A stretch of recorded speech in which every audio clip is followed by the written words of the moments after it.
Good evening, friends. Once again, welcome all of you in this video. आपके screen पे शानदार सुनहरी colour में जो दिख रहा है उस पर चेक होगा। आपके सामने कुछ प्रश्नों की सीरीज होगी, उसको आप सोचिए, समझिए और फिर उत्तर दीजिए। और इसका थोड़ा सा एक्सप्लेनेशन भी होगा इस वीडियो में।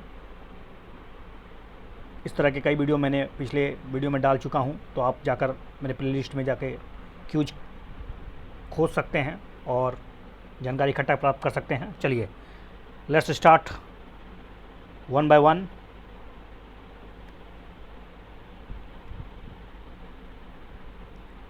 महाक्यूज की सीरीज़ की पहली क्वेश्चन आपके स्क्रीन पर ये रही, जो कि इकोनॉमिक सेक्शन से है। पहला प्रश्न है जीडीपी से संबंधित। ये जीडीपी से संबंधित जो है पहला प्रश्न कि gross domestic product of India does not explicitly include economic value of gross capital investment made during the financial year. Number 1, value of goods and service provided by NRI, which is the right answer. तो simply है कि gross domestic product of India does not explicitly include economic value of gross capital investment made during the financial year। ये statement wrong, तो इसमें आपको correct प्राप्त करना था। इसका सही जवाब है B is the right answer. Okay, let's discuss something about GDP. GDP is the value of the final goods and services that is produce within a country within an year. एक साल के दरमियान भारतीय सीमा के भौगोलिक सीमा के अंदर उत्पन्न की गई सारी वस्तु और जो सेवाएं होती हैं उनका जो अंतिम वैल्यू होता है उसी को जोड़ के जो कुछ मिलता है that is GDP. Indian national living abroad do not contribute to the India's GDP, क्योंकि वो भौगोलिक सीमा के अंदर नहीं है। They do however contribute to the India's GNP, लेकिन ये जीएनपी में आता है, क्योंकि जीएनपी जो होता है वो भारतीयों से जुड़ा होता है। वो कहाँ निवास कर रहे हैं उससे कोई मतलब नहीं है। लेकिन जबकि जीडीपी जो होता है वो भारत के भौगोलिक सीमा के अंदर उत्पादित की गए वस्तु और सेवाओं के मूल्यों का योग होता है। But the gross capital investment made during a financial year directly accounts as a part of GDP. Okay, since it creates infrastructure which has an economic value, जैसे कि ब्रिज है, टनल है, फर्नेसेस है, इस सब से क्या होता है कहीं ना कहीं आपको अकाउंट में शामिल करना पड़ता है। Okay, next question from which of the following can occur in an economic due to the deficit financing by the government। जब सरकार डेफिसिट फाइनेंसिंग करती है तो उसका क्या क्या परिणाम होता है।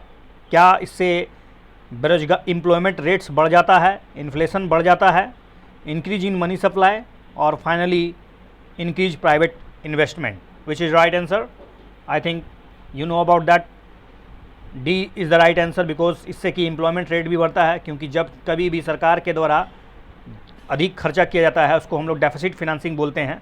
अपने मतलब घाटे के वित्तीय बजट खाता जिसको बोला जाता है। इससे इन्फ्लेशन भी बढ़ सकता है क्योंकि मनी सप्लाई बढ़ जाता है। Increase in money supply, yes. Increase in private investment, क्योंकि प्राइवेट इन्वेस्टमेंट भी बढ़ जाएगा क्योंकि उनके हाथों में पैसा आएगा। या फिर कई तरह से भारत सरकार के द्वारा जब खर्चा किया जाएगा डेफिसिट फाइनेंसिंग हो सकता है, उसको आपको सब्सिडी के रूप में कुछ छूट मिल जाए, बिजली सस्ता मिल जाए, तो प्राइवेट इन्वेस्टमेंट बढ़ सकता है। Is the right answer. So let discuss about something deficit financing क्या होता है। देखिए, deficit financing is use to denote the direct addition the gross national expenditure through the budget deficit whether the deficit are on revenue or on capitals account. ये तो ये capital भी हो सकता है, रेवेन्यू भी हो सकता है। Deficit financing in India is set to occur when Indian government's current budget deficit is covered with the withdrawal of cash balance by the government and the borrowing money from the Reserve Bank of India. Thus, in both cases, new money comes into the circulation. इससे नया money बाजार में आ जाएगा, circulation में आएगा। It is said that deficit financing is inherently inflationary होता है, मतलब इसके खून में ही इन्फ्लेशन घुसा होता है। Since deficit financing raises aggregate expenditure, hence increases aggregate demand and danger of the inflation looms large. During the inflation, private investors go on investing more and more with the hope of earning additional profits. अधिक लाभ की आशा में अधिक से अधिक investment होता है, क्योंकि इन्फ्लेशन बढ़ने से महंगाई बढ़ जाती है। कीमतों का बढ़ना स्वाभाविक है, इन्वेस्टर के लिए बहुत ही अच्छा होता है, हालांकि शॉर्ट टर्म के लिए। Deficit financing result in A increase in the government expenditure, लेकिन सरकार का वित्तीय घाटा बढ़ जाता है तो सरकार खर्चा ज़्यादा करती है, इसका मतलब तो प्रोड्यूस करता है फेवरेबल मल्टीपल इफेक्ट। इसके कई फ़ायदे भी हैं, जैसे कि नेशनल इनकम में, सेविंग में, एम्प्लॉयमेंट में। ओके, तीसरा प्रश्न आपके स्क्रीन पर, consider the following policy measure by government, which of the policy measure given above may be use to reduce the current account deficit. किसके मदद से आप करंट अकाउंट डेफिसिट को घटा सकते हैं। ऊपर लिखे, increasing foreign aid to underdeveloped nation. क्या फॉरेन जो बाहर से जो पैसा आता है अंडर डेवलप्ड नेशन से, एड जो एड मतलब एक तरह से सुविधा कर सकते हैं, उसके आने से क्या ये करंट अकाउंट डेफिसिट जो होगा वो रिड्यूस होगा। इंक्रीज इंपोर्ट ड्यूटी, अगर आप इंपोर्ट ड्यूटी बढ़ा देंगे तो क्या होगा, कम से कम इंपोर्ट होगा बाज़ार भारत में। आप अगर एक्सपोर्ट सब्सिडी देंगे तो एक्सपोर्ट बढ़ेगा, वापस डॉलर भारत में प्रवेश करेगा। इंपोर्ट से क्या होगा, इंपोर्ट जब कम होगा तो आप बाहर पैसा भेजोगे नहीं। तो सिंपली विच अब तो समझ चुके हैं इतना एक्सप्लेनेशन के बाद, करेंट अकाउंट डेफिसिट जो होता है। तो इसका एक आंसर तो बिल्कुल गलत है, इसका सही जवाब है B is the right answer, 2 and 3। Okay, let's see about the current account measure flow of goods. ये जो करंट अकाउंट में हम लोग flow of goods, service, investment into and out of the country, जो इन्वेस्टमेंट होता है भारत के अंदर या बाहर, we run into a deficit if the value of goods and services we import exceed the value of those we export. जितना हम लोग बेचते नहीं है उससे ज़्यादा अगर खरीद लें, अर्थात import is greater than that of the export, then we have deficit में चले जाएंगे। The current account includes net income including interest, dividends, transfer, like foreign aid. ये जब सहायता जब होता है तो इससे क्या होता है, करंट अकाउंट डेफिसिट जो होता है बढ़ता है। जब आप फॉरेन एड लेते हैं तो आपका करंट अकाउंट डेफिसिट तो बढ़ जाएगा। देयरफॉर पहला ऑप्शन तो ऐसे ही गलत था। Simply the increasing of the foreign aid to underdeveloped nation increase the current account deficit, yes. However increasing import duty and providing export subsidy, इससे क्या होगा, करंट अकाउंट डेफिसिट घटेगा। ओके, बहुत ही सिंपल सवाल था, logic base. Question number 4, consider the following statement regarding the cess and tax. Cess और tax पर विचार करते हुए बताइए कि इसमें से दिया गया कथन कौन सा सही है। Cess is charge over and above the direct and indirect tax. क्या सेस जो होता है वो चार्ज किया जाता है डायरेक्ट और इनडायरेक्ट दोनों टैक्सेस पर।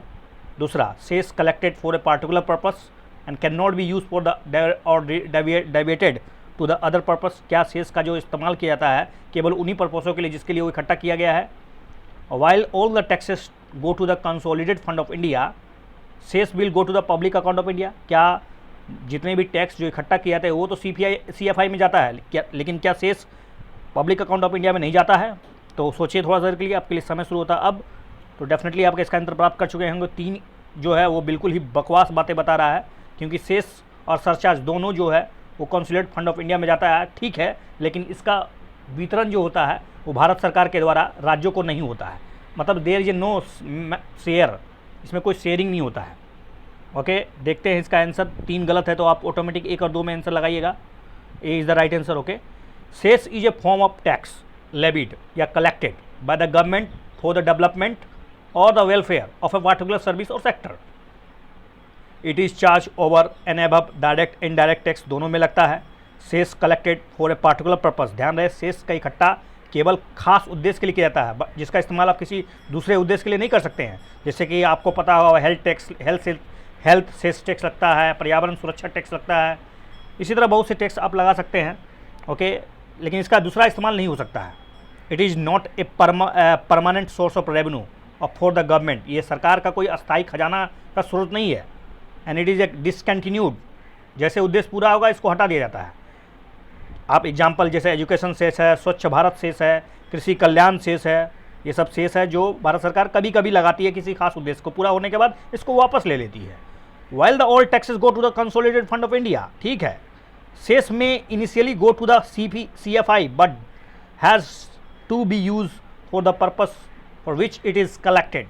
CFI में जाएगा जरूर, लेकिन जिस उद्देश्य के लिए इकट्ठा किया गया है केवल उसी उद्देश्य के लिए इसका पूर्ति होगा।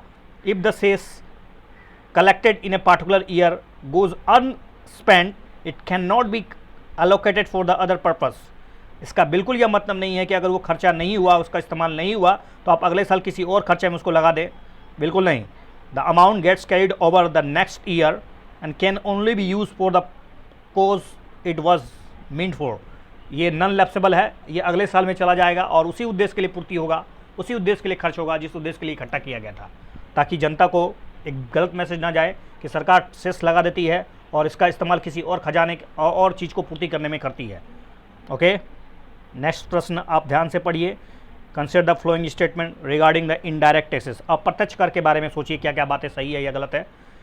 अप्रत्यक्ष कर एक ऐसा टैक्स है जो कि लेवी किया जाता है, लगाया जाता है bye the government of India के द्वारा on goods and service and not on the profit और रेवेन्यू ऑफ एन इंडिविजुअल। ये मतलब किसी के व्यक्तिगत लाभ या उसके राजस्व पर नहीं लगाया जाता है, बल्कि गुड्स और सर्विस टैक्स पे लगाया जाता है। Indirect tax are term regressive nature का होता है क्या। दूसरा, कास्केडिंग इफेक्ट, जो इनडायरेक्ट टैक्स का जो cascading effect of the tax is a situation where in consumer of any goods और service has to bear the burden of the taxes to be paid on the previously calculated tax and as a result would suffer as increase price. मतलब short में कि क्या indirect tax में ये cascading effect का प्रभाव रहता है। इसका मतलब है कि पहली वस्तु पर चुकाया गया इनडायरेक्ट टैक्स, उस पर कुछ नेट वैल्यू जुड़ता है, फिर उस पर एक टैक्स लगता है। इस प्रकार टैक्स ऑन टैक्स चलते रहता है, जिसका फाइनली बर्डन कंज्यूमर को पड़ता है। क्या यह बात सही है इनडायरेक्ट टैक्स के लिए? तो आपके ऑप्शन रहे इस प्रकार, सोचिए ज़रा सा, तो आपको पता चल चुका होगा कि इसका सही जवाब क्या है, क्योंकि आपने ढूंढ लिया होगा वो आंसर जो इसमें गलत दिया हुआ है वो है इनडायरेक्ट टैक्सेस जो है वो रिग्रेसिव नेचर का नहीं होता है, बल्कि सब पर बराबर लगता है। अमीर आदमी हो या गरीब आदमी हो, चाहे वो नील अंबानी हो, टाटा अंबानी हो, या फिर कोई सड़क पर चलता हुआ कोई आम मजदूर, सब पर बराबर लगता है। आप किसी भी बंद डब्बे वाली चीज़ खरीदते हैं तो उसमें इंक्लूडिंग ऑल टैक्सेस जो आप उस सर्विस के लिए दे रहे हैं वही इनडायरेक्ट टैक्स का होता है। नमक के पैकेट पर जो टैक्स लगता है वो गरीब के लिए भी उतना है, अमीर के लिए भी उतना है, इसलिए इसमें रिग्रेसिव नेचर का कोई ऐसा प्रभाव नहीं होता है। इसलिए 2 इज़ इनकरेक्ट, तो आप 2 को एलिमिनेट कीजिए, आप automatic will be get answer. That mean you can simply say 1 and 3 is the right answer, B is the right answer. थोड़ा सा समझ लीजिए इनडायरेक्ट टैक्स के बारे में। Indirect tax is a tax levied by the government on the goods and service and not on the income, profit or revenue of an individual, and it can be shifted from one taxpayer to the another। जिस तरह से आप जानते हैं कि direct tax को shifted नहीं किया सकता है, अर्थात जिसको घाव हुआ है उसी को सहना पड़ता है, ये डायरेक्ट टैक्स का फीचर है। जबकि इनडायरेक्ट टैक्स का फीचर है कि आप इस घाव को या इस दर्द को किसी और पर बर्डन कर सकते हैं, दे सकते हैं, ठीक है, मतलब शिफ्टेड करता है। मतलब शॉर्ट में कहो तो कि डायरेक्ट टैक्स का जो प्रभाव, इनडायरेक्ट टैक्स का प्रभाव जो है वो किसी और पर शिफ्टेड किया जा सकता है। Indirect taxes are charge on the same for all the income group, ये जैसा मैंने बताया था आपको अभी। फ्यू इनडायरेक्ट टैक्स जैसे कस्टम ड्यूटी है, सेंट्रल एक्साइज ड्यूटी है, सर्विस टैक्स है, जीएसटी अभी आ चुका है। पहले ये सब वैल्यू एडेड टैक्स था, जीएसटी टैक्स था, एंटरटेनमेंट टैक्स था, टंगी चर था, बहुत सारा टैक्स था। ये सब हटा के अब एक कॉमन टैक्स बना दिया गया है जिसको जीएसटी बोलते हैं। Cascading effect of the tax एक ऐसी स्थिति है जहाँ पर इन कंज्यूमर ऑफ एनी गुड्स या सर्विस, जो अंतिम उपभोक्ता जिस सर्विस का और जिस गुड्स का इस्तेमाल कर रहा है उसको बर्डन सहना पड़ता है of the tax to be paid on the previously calculate tax, and as a result would suffer an increase और इन्फ्लेटेड प्राइस पे उसको मिलता है वो वस्तु। Okay, thanks a lot for watching this video. अभी इस वीडियो की अगली श्रृंखला मैं तुरंत प्रस्तुत करूँगा। प्रश्नों की अगली श्रृंखला के लिए मैं आपका स्वागत है फिर से, और आप इस प्रश्न को ध्यान से पढ़िए, ये सवाल हिस्ट्री से जुड़ा हुआ है। Consider the following statement regarding the palaeolithic sites. These sites were generally located near the water sources. Some of the famous sites of the Paleolithic age are Son Valley and Potawar Plateau on the northwest India, and third option, horticulture was started during this period। क्या palaeolithic period में horticulture यानी बागवानी बोल सकते हैं, पशु, क्या वो प्रारंभ हो चुकी थी? आपके ऑप्शंस रहे हैं इस प्रकार, विचार कीजिए ज़रा सा, ऑप्शन कौन से करेक्ट ऑप्शन है। तो आपको पता चल चुका होगा हॉर्टिकल्चर जैसा ऐसा कोई शब्द जो है पैलियोलिथिक साइट में था या नहीं, तो इसका सही जवाब है B is the right answer, 1 and 2 not 3। तो पैलियोलिथिक, जिसको ओल्ड स्टोन एज भी कहा जाता है, generally located near the water sources, बिल्कुल सही है। Some of the famous sites of the old stone age, Bharat के कुछ ओल्ड स्टोन एज के कुछ साइट की देखें तो सोहन वैली एंड पोटावर प्लेटो, जो कि नॉर्थ वेस्ट इंडिया में पड़ता है, Shivalik hills on the northern India में है, भीमबेटका जो मध्य प्रदेश में है, आदमगढ़ का जो नर्मदा वैली के हिल में है, आदमगढ़ जो हिल है नर्मदा वैली में है, कर्नल जो कर्नल या कुरनूल इन आंध्र प्रदेश, और एक अतीरा पंकम नियर चेन्नई। उसके बाद इसमें डोमेस्टिकेशन ऑफ, जैसे जानवरों को पालना, horticulture, primatic cultivation started during the mesolithic या middle stone age, not in palaeolithic या old stone age. Old stone age में ना तो जानवरों को पालना स्टार्ट हुआ था, ना ही हॉर्टिकल्चर स्टार्ट हुई थी, और ना ही कृषि की कोई कल्टीवेशन की प्रस्तुता मतलब व्यवस्था स्टार्ट हुई थी या परंपरा स्टार्ट हुई थी। Okay, next question about something simple question है, या आर्यावर्त, मध्य देश और दक्षिण पंथ, ये जो है किसको रेफर करता है? क्या ये किंगडम है आर्यन के? क्या ये टाइटल दिया गया है रूलर कुरु किंगडम को? क्या ये division of India referred in the later Vedic texts, या नन ऑफ द अबव? समय शुरू होते अब, और आपके आंसर बिल्कुल सही जवाब है, सी इज़ द राइट आंसर। ये डिवीजन ऑफ इंडिया है रेफर्ड इन द लेटर वैदिक एज, जैसे कि आप देख रहे हैं आंसर में कि लेटर वैदिक टेक्स्ट, उत्तर वैदिक काल के जब आप टेक्स्ट उसमें देखेंगे तो आपको 3 डिवीजन मिलेगा इंडिया का, जिसको आर्यावर्त जो कि नॉर्दर्न इंडिया है, मध्य देश जो कि सेंट्रल इंडिया है, और दक्षिणापथ जो कि साउदर्न इंडिया को कहते हैं। ओके, सिंपल प्रश्न था। आगे बढ़ते हैं तीसरे प्रश्न की ओर। Consider the following statement regarding the permanent settlement. Permanent settlement Hindi में इसको अस्थायी व्यवस्था बोलते हैं, अस्थायी बंदोबस्त, जो कि एक प्रकार का राजस्व इकट्ठा करने का बहुत ही बेहतरीन तरीका होता था अंग्रेजों का, जिसने भारतीय अर्थव्यवस्था को पूरी तरह से चौपट कर दिया था। तो चलिए उसके बारे में सोचते हैं, जानते हैं क्या है कि permanent settlement was an agreement where East India Company had fix the revenue that each zamindar had to pay. क्या प्रत्येक जमींदार को के साथ ब्रिटिश ईस्ट इंडिया कंपनी ने फिक्स कर लिया था कि आपको इतना पैसा, इतना रेवेन्यू तो देना ही पड़ेगा। दूसरा है revenue collection was the only motive behind introducing permanent settlement. British official did not have any intention to resolve the problems faced by the farmers. और फाइनली तीसरा है कि Charles Cornwallis was the governor general of Bengal when the permanent settlement was introduce. सोच लीजिए, option आपके रहे हैं इस प्रकार। आपके समय शुरू होते अब।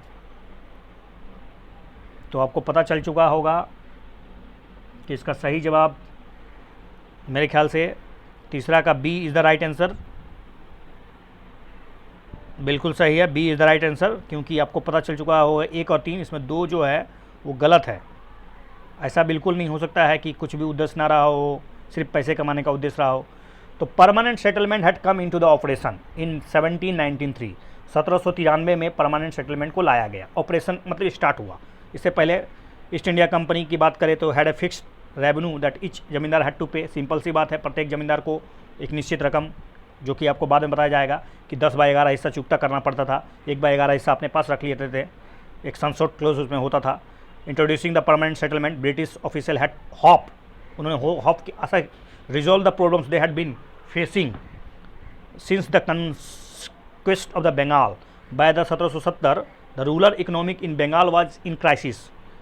With the recurrent famines and declining agriculture outputs, officials felt that agriculture, trade and revenue resources of the state could be all developed by encouraging investment in agriculture. तो ऐसा बिल्कुल उद्देश्य नहीं था कि वो केवल रेवेन्यू इकट्ठा करना चाहते थे, बल्कि वो कृषि में कुछ मतलब अमूलचूल परिवर्तन करके, अमूलचूल परिवर्तन करने के साथ इंक्रीजिंग उद्देश्य से इन्वेस्टमेंट को बढ़ाने के दृष्टिकोण से ये सिस्टम को लाए थे। चार्ल्स कॉर्नवालिस बिल्कुल सही जवाब था कि वो गवर्नर जनरल उस समय बंगाल का था जब वो परमानेंट सेटलमेंट को इंट्रोड्यूस किया गया था 1793 में।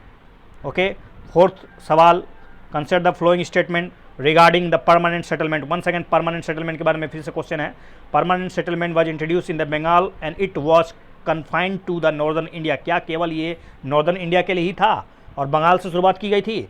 Charter Act 1833 gave statutory backing to the permanent settlement. क्या परमानेंट सेटलमेंट को 1833 के चार्टर एक्ट के तहत एक तरह से मतलब सांविधिक शक्ति मिली? तो आप सोच सकते हैं, इसके लिए आपको जवाब मिल जाएगा। बिल्कुल बहुत ही सिंपल प्रश्न है, इसका आंसर इसमें से दोनों ही गलत है। जी हाँ, D is the right answer. Permanent settlement were introduce first in Bengal and Bihar. ना केवल बिहार में, ना केवल बंगाल में बल्कि बिहार में भी इंट्रोड्यूस किया गया था। First in Bengal and Bihar and later in the southern district of Madras. जबकि प्रश्न में है एक तो ऐसे ही गलत हो गया, तो आप ध्यान से सुन लीजिए। Permanent settlement was introduce first in Bengal and Bihar, और बाद में आगे चल के सदर्न डिस्ट्रिक्ट में जैसे कि मद्रास में, फिर वाराणसी में भी लाया गया। System eventually spread over the northern India by A series of regulation, जो कि 1 मई 1793 से स्टार्ट हुआ था। This regulation remain in the place until the charter act of 1833। ये अपने मतलब तब तक बना रहा, 1800 चार्टर एक्ट में रहा, मतलब 1800 चार्टर एक्ट में हटाया नहीं गया था। जैसा कि आपने प्रश्न ऊपर पढ़ा कि the charter act gave statutory backing, ऐसा कुछ नहीं है। Question number 5, consider the following statement regarding the ryotwari system. This is also a revenue collecting method. तो ryotwari system was a land revenue system in British India introduced by the Thomas Munro. Okay, next option, in this system the peasant were regarded as the owner of the land and the taxes were directly collected by the government from the peasant. By introducing the Rayatwadi system, the old of the money lenders was reduced substantially, which benefited by the farmers. Which benefited the farmers. क्या ये तीनों option आप सोच सकते हैं? इसका सही जवाब आपको मिल जाए। जी हाँ, बिल्कुल इसका सही जवाब केवल और केवल 1 और 2 है। 3 बिल्कुल गलत जवाब है। 1 और 2 is the right answer. Okay, ryotwari system एक land revenue system in British India introduce by the Thomas Munro in 1820। Okay, 1820 में थॉमस मुनरो के द्वारा रैयतवाड़ी सिस्टम रेवेन्यू सिस्टम लाया गया। It allowed the government to deal directly with the cultivator ryot for the revenue collection and gave the peasant freedom to seed or acquire new land for cultivation. The peasant were regarded as the owner of the land. किसानों को उसका भूमि का मालिकाना हक बना दे दिया गया। Here there were no middlemen. इसमें यहाँ पर कोई middleman नहीं था, जैसे कि जमींदारी सिस्टम में हुआ करता था। But since high taxes had to be paid in case the problem of the money lenders come into the show, they further burden the peasant with the heavy interest. Zamindari system से काफ़ी अलग था, लेकिन इसमें एक बात तो समझ में होना होगा कि जब आपको हाई पेड करना पड़ा केस को, तो मनी लेंडर के सामने एक समस्या उभर के आई, जिसने किसानों की स्थिति को और भी दयनीय बना दिया। प्रश्नों की एक अगली श्रृंखला ये आपके पॉलिटी सेक्शन से है। ध्यानपूर्वक प्रश्नों को सुनिए। Consider the following statement regarding the preamble. प्रस्तावना से संबंधित कौन से कथन नॉट करेक्ट है? 44वां संविधान संशोधन के द्वारा 3 नए शब्द सोशलिस्ट, सेकुलर और इंटीग्रिटी प्रीएम्बल में जोड़ा गया। Okay, preamble is the neither a source of power to legislature nor a provision upon the powers of legislature. Okay, preamble मतलब ना तो सरकार के लिए कोई पावर शक्ति का सोर्स है और ना ही इस पर रिस्ट्रिक्शन लगाने का कोई तरीका है। In the Kesavananda Bharati case, the supreme court held that preamble is the part of the constitution in 1972। तीनों स्टेटमेंट आप ध्यानपूर्वक सुनने के पश्चात आपके समय शुरू होते हैं। अब तो निश्चित रूप से ध्यान देना है कि नॉट करेक्टेड पूछा गया है, तो आपको पता होगा सेकेंड स्टेटमेंट एग्जैक्टली राइट है। इसका मतलब 2 उसमें शामिल, 2 ए खत्म, सी खत्म, डी खत्म, तो इसका सही जवाब है B is the right answer. B is the right answer. Good. 42वां संविधान संशोधन के द्वारा, ना कि 44वां संविधान संशोधन के द्वारा, 1976 में 3 नए शब्द सोशलिस्ट, सेकुलर और इंटीग्रिटी प्रीएम्बल में जोड़ दिया गया। प्रीएम्बल जो है कि ना कि source of the power of the legislature, ना तो सरकार के शक्ति का स्रोत प्रीएम्बल है, और ना ही कोई प्रोहिबिशन लगाता है भारत सरकार पर और राज्य सरकार पर। It is non justiciable. आप इसको सुप्रीम कोर्ट या हाई कोर्ट में नहीं लेके नहीं जा सकते, मतलब ये इसके लिए आप, ये न्यायविद नहीं है। That is provisions are not enforceable in courts by law। And finally, in the Keswanandan Bharti case, Supreme Court held that preamble is the part of the Constitution. But option में आपके था केशवानंदन भारती, वह सब कुछ सही था, लेकिन 1972 में केशवानंदन नहीं आया था, 1973 का केस था केशवानंदन भारतीवाद का केस, जो आपको पता होना चाहिए। 24 अप्रैल 1973 लैंडमार्क जजमेंट, अभी हाल में ही केशवानंदन की देहांत हुआ। अकॉर्डिंग टू द कॉन्स्टिट्यूशन, आपके दूसरे प्रश्न हैं, टेरिटरी ऑफ इंडिया, भारत के राज्य क्षेत्र में कौन कौन से आते हैं?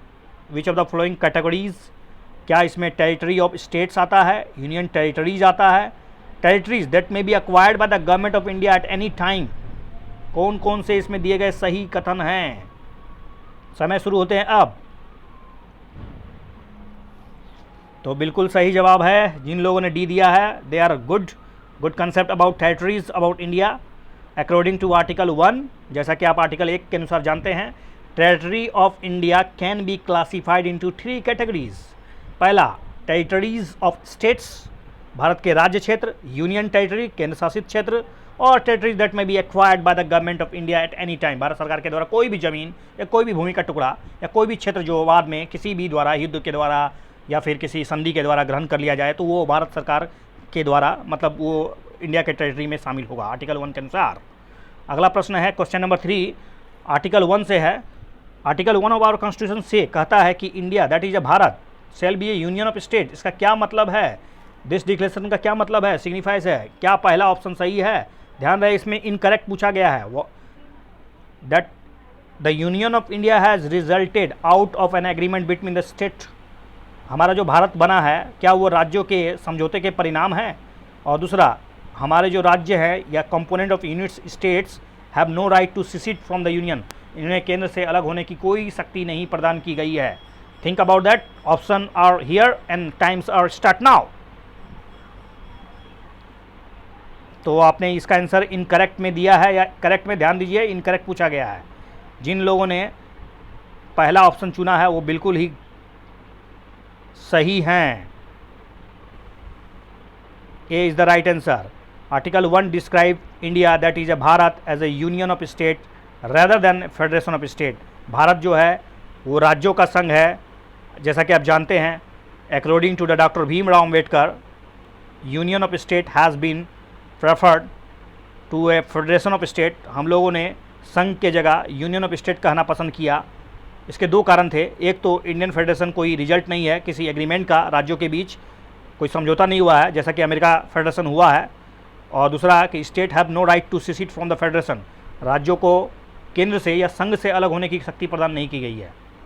और चौथा सवाल आपके लिए फिर से आपके स्क्रीन पर ये रहा, consider the following statement regarding the national Legal service Authority. NALSA के बारे में दिए गए कथनों पर विचार करिए, कौन सा कथन सही है? National Legal service Authority NALSA has been constituted under the legal service authority act 1987 to provide free legal service to the weaker section of the society. Simple Hindi है, कोई ज़्यादा कठिन नहीं है, आप आराम से समझ सकते हैं। और second option, president of India is the patron chief of the authority. This is very simple question. NALSA के बारे में सोचिए, और नालसा जी नहीं, इसका सही जवाब A is the right answer. NALSA legal service authority has been constituted under the Legal Service Authority Act 1987 to provide the free legal service to the weaker section of the society and the organized लोक अदालत for amicable settlement of dispute। दूसरा, chief justice of India is a patron chief, ना कि भारत का राष्ट्रपति। Okay, while second senior most जज जो है इसके जज of the supreme court in India is a executive chairman in every state. Bharat के प्रत्येक राज्य में state legal service authority has been constituted to give effect to the policy and the direction of the NALSA and to give the free legal services to the people and conduct Lok Adalat in state. बहुत ही simple English है, आप इस समझ सकते हैं। विच of the following statement is not correct, दिए गए कौन से कथन सही नहीं है? फंडामेंटल राइट आर नॉट सैक्रोसेंक्ट, माना मतलब ये एक तरह से कहो कि ये पूरा तरह से क्या, फंडामेंटल राइट जो है सैक्रोसेंक्ट नहीं है। Fundamental rights promote the ideal of the political democracy. The sixth right guaranteed by the Article 19 can be suspended when the emergency is declared on the grounds of the external aggression and armed rebellion. तीसरा कथन और चौथा कथन है laws made to enforce fundamental right can be made only by the parliament not by the legislature. दिए गए कौन से कथन इनकरेक्ट हैं? ऑप्शन ये है और आपके समय शुरू होते हैं अब। और सही जवाब है सी इज़ द राइट आंसर। जैसा कि आप जानते हैं कि article 19 can be suspended only and only emergency declared on the grounds of the external aggression but not arm rebellion. युद्ध या बाह्य आक्रमण हो जाए, वार हो जाए, तभी 19 ऑटोमेटिक सस्पेंडेड हो जाएगा, जो कि 358 में कहा गया है। आप डिटेल में चाहें तो इसका अध्ययन कर सकते हैं। Okay, 6 rights guaranteed by the Article 19 can be suspended only and only when emergency is declared on the grounds of the war and या फिर external aggression, external emergency and not on the ground of the armed rebellion। ये armed rebellion के तहत कभी भी article 6 जो article 19 के article जो 6 आर्टिकल है जिसको हम लोग right to speech and expression कहते हैं, उसके तहत जो 6 अधिकार है वो ऑटोमेटिक सस्पेंडेड नहीं होंगे on the basis of या on the ground on armed rebellion। प्रश्नों की एक अगली और श्रृंखला, consider the following statement regarding the white लेवल एटीएम। वाइट लेवल एटीएम के बारे में कंसिडर कीजिए। ये जो ऑटोमेटेड टेलर मशीन जिसको हम लोग एटीएम बोलते हैं, सेटअप वाइट लेवल एटीएम सेटअप किया था owned and operated by the non bank entities are called white लेवल एटीएम, इसको कहा जाता है। मतलब owned and operated non banking entities के द्वारा जो स्थापित किया गया एटीएम है वो क्या वाइट लेवल एटीएम है? Non bank ATM operators are authorise under the payment and settlement system act 2007 by the RBI. And finally white लेवल ATM accept cash deposit. Which are the correct option? कौन सा सही है, जल्दी बताइए। तो इस प्रकार दिए गए तीनों कथन सही हैं। C is the right answer, 1, 2 and 3। Okay, ATM जो कि सेटअप किया गया है ओन्ड एंड जो भी एटीएम जो ओन्ड किया जाता है, ऑपरेटेड किया जाता है नॉन बैंकिंग इंटिटीज़ के द्वारा, उन्हें वाइट लेवल एटीएम, जबकि जो बैंकिंग इंटिटीज़ के द्वारा किया जाता है उसको ब्राउन लेवल एटीएम कहते हैं। Non bank ATM operated are authorise under the payment settlement system act 2007 जो कि आरबीआई के द्वारा गवर्न किया जाता है। दूसरा बात है फॉर ए कस्टमर, जब आप एक कस्टमर के रूप में एटीएम वाइट लेवल एटीएम का इस्तेमाल करते हैं, just like the using of any ATM, उसी तरह आप इसका इस्तेमाल कर सकते हैं। अनटिल रिसेंटली दिज वाइट लेवल ATMs they are not allowed to accept cash deposit. जब तक ये कैश डिपॉजिट नहीं कर रहा था, बट लेटेस्ट गाइडलाइंस ये है कि how now allowed these ATMs operators to provide this service. अब वो कैश डिपॉजिट ले सकते हैं। They can also offer bill payment service through their ATMs. वो अपने बिल पेमेंट को भी बिल पेमेंट सर्विस पे भी प्रदान, वाइट लेवल एटीएम बिल पेमेंट सिस्टम भी प्रदान कर रहे हैं, सर्विस भी प्रदान कर रहे हैं। Okay, next question marginal standing facility से है, एमएसएफ से। बहुत ही सिंपल होगा इसके लिए। मार्जिनल स्टैंडिंग फैसिलिटी फंक्शन है as the last resort for the bank to borrow the short term funds over and above the available under the liquidity adjustment facility window LAF। Marginal standing facility is extraordinary rate at which the banks can borrow money from the central bank at much cheaper rate than the repo rate। Incorrect मांगा गया है। Incorrect is the right answer। आपके समय शुरू होते हैं अब। तो पहला सवाल तो इनकरेक्ट का है, तो आपको पता होगा कि पहला ऑप्शन बिल्कुल ही सही है, इसलिए ए तो होगा नहीं। और जहाँ रहा ही बात 2 की सही होने की, तो बिल्कुल ही गलत है, इसलिए B is the right answer. Marginal Standing Facility MSF was announced by the Reserve Bank of India RBI in its monetary policy 2011-12 and refers to the penal rate। एक प्रकार का पेनल रेट होता है at which banks can borrow money from the central bank over and above what is available to them through the LAF window। okay, और MSF Marginal Standing Facility being as a penal rate is always fixed above the repo rate। ये repo rate से हमेशा ज़्यादा ही होगा क्योंकि एक तो पेनल रेट है। ओके, अगला क्वेश्चन है किसके कारण इन्फ्लेशन लगभग आ सकता है?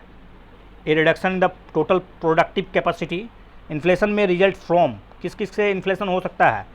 Reduction in the total productivity capacity of economic even as more and more people are employed, और जरूर से अधिक लोगों को अगर रोजगार मिलने लगे। Over supply of goods in the economic.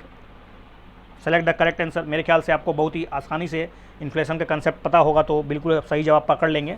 तो ओवर सप्लाई ऑफ गुड्स ऐसा कुछ होता नहीं है, क्योंकि इकोनॉमिक में जब वस्तुओं की सप्लाई घट जाती है और डिमांड बहुत ज़्यादा बढ़ जाता है तो overall consistence increasing the price, that is inflation. तो पहला ऑप्शन तो बिल्कुल सही है, इन्फ्लेशन इससे आ सकता है, लेकिन दूसरा ऑप्शन तो बिल्कुल गलत है, इसलिए ए is the right answer. In simple terms, inflation is basically too much money chasing few goods. जब बहुत सारा पैसा बहुत कम वस्तुओं को चेजिंग करने लगता है, शॉर्ट में कहे तो excess demand chasing limited supply. In both this cases the prices of the good rises faster as individual consumer bid prices higher in order to get the goods. प्रत्येक लोगों को होड़ लगी जाती है कि हम अधिक से अधिक पैसा चुका के उस वस्तु को ग्रहण कर ले। That mean you can simply से कि वस्तुओं का जो मतलब सप्लाई है वो घट चुका है और लोगों की मांग बढ़ चुकी है, और फाइनली जिसके कारण एक परिणाम निकलता है वो इन्फ्लेशन कहलाता है। Excess supply is likely to bring price down, लेकिन इसका जस्ट उल्टा होता है कि जब वस्तुओं की कीमत धड़धड़ा के गिरने लगे, इसका मतलब बाजार में ज़्यादा से ज़्यादा वस्तु आ गई है, वो इन्फ्लेशन नहीं बढ़ा सकता है, वो डिफ्लेशन ला सकता है। If the income rises faster, अगर आपकी इनकम बढ़ेगी डिमांड भी तो बढ़ जाएगा, सर्विस भी बढ़ जाएगा। Demand of for goods and service will also rise. On the other hand, if the economic is unable to satisfy the increase demand, example due to the poor infrastructure, lack of production, higher income will spiral the prices upwards and lead to the higher inflation. तो एक तरह से चक्र फंस जाएगा, लोगों की income बढ़ेगी, लोगों का डिमांड बढ़ेगा और वस्तु उत्पादन नहीं हो पा रहा है, क्योंकि ना तो आपके पास इंफ्रास्ट्रक्चर है, ना ही आपके पास प्रोडक्शन है, और फाइनली लोगों का इनकम बढ़ता जा रहा है। तो आप फाइनली एक ऐसे दुष्चक्र में फंस चुके हैं जिससे इन्फ्लेशन बढ़ता चला जाएगा। चौथा प्रश्न है, which of the following best describe anti dumping duty. This is the simplest question of the series. क्या ये एक protectionist tariff impose on the foreign import that are price below their fair market value. एक import tax impose on the certain goods in order to prevent piracy. Tax impose on the imports of goods pertaining to the core industrial sector, and none of the statement A, B, C are correct. Which is the correct statement? तो anti dumping duty, you know about the anti dumping duty, simple सा है। China को हमेशा anti dumping duty का सामना करना पड़ता है, क्योंकि चाइना जो है अपने वस्तु की कीमत दूसरे बाज़ार में या दूसरे विश्व के बाज़ार में जानबूझकर कम कर देता है, जिससे उस घरेलू बाज़ार में उसकी वस्तुओं का भरमार हो जाए, अर्थात डंपिंग हो जाए। तो अन्य देश चाइना के वस्तुओं पर एक निश्चित टैरिफ लगाती है, ये एंटी डंपिंग ड्यूटी। ये is the right answer. Anti dumping duty is the protectionist tariff that a domestic government imposes on foreign imports that it believes are priced below the fair value market। जो fair market value होता है उससे अगर कम कीमत पर अगर आपके बाज़ार में कोई वस्तु प्रवेश कर रहा है तो उसके सरकार के द्वारा उस पर एक फॉरेन इंपोर्ट लगा दिया जाता है, import duty. Dumping is a process where a company export a product at a lower price than the price it normally charge in its own home market. Okay, finally आपका आखिरी सवाल, when the reserve bank of India increases the repo rate by 50 basis point, जब वो 50 basis point बढ़ा दे RBI repo rate, तो इसका प्रभाव क्या हो सकता है? इससे क्या जीडीपी ग्रोथ रेट बहुत ही इंक्रीज हो जाएगा ड्रेस्टिकली। ओके, ड्रेस्टिकली है शब्द, बहुत ही गंभीर है। Foreign institutional investor will bring more capital in our country. Okay, schedule commercial bank में increase their lending rates. All are the option here and right time is your। तो मेरे ख्याल से बहुत ही सिंपलेस्ट सवाल है। जिनको ये पता होगा रेपो रेट के बारे में, रेपो रेट के कंडीशन के बारे में, रेपो रेट का इस्तेमाल एक टूल्स के रूप में किया जाता है जिससे कि मनी सप्लाई बाज़ार में किस तरह से कंट्रोल किया जाता है, तरलता को मेंटेन करने के लिए आरबीआई के द्वारा इसका इस्तेमाल किया जाता है। तो पहला तो ड्रेस्टिकली शब्द जो है वो बहुत ही गलत है। कोई ज़रूरी नहीं है कि 50 बेसिस पॉइंट से बढ़ा देने से जीडीपी ग्रोथ बहुत ही तेज़ी से बढ़ जाएगा हड़हड़ा के, ऐसा कुछ नहीं है। दूसरा, जब आप इंटरेस्ट रेट घटाते हैं तो फॉरेन इंस्टीट्यूशनल इन्वेस्टर जो होते हैं वो थोड़ा सा चिंतित हो जाते हैं, क्योंकि उन्हें कम लाभ होता है, तो वो अपने मनी को भारत में नहीं लाएंगे बल्कि भारत से निकाल कर ले जाएंगे, जिससे क्या होगा, अधिक से अधिक वो रुपये का मांग करेंगे, जिससे रुपये का वैल्यू बढ़ जाएगा और आपका डॉलर का कीमत घट जाएगा। इससे रुपया जो होगा अप्रिशिएट कर जाएगा। और सेकेंड तो इसका सही जवाब बता देता हूँ मैं, इसका सही जवाब है only and only D is the right answer. तो increase in repo rate RBI would largely lead to the increase in the lending rates of banks. Thanks a lot for watching this video. In this video, almost 25 question I described with the very good explanation. I think you should watch this video 2 or 3 times. If you like my video, please share it, subscribe my channel. Thanks a lot once again.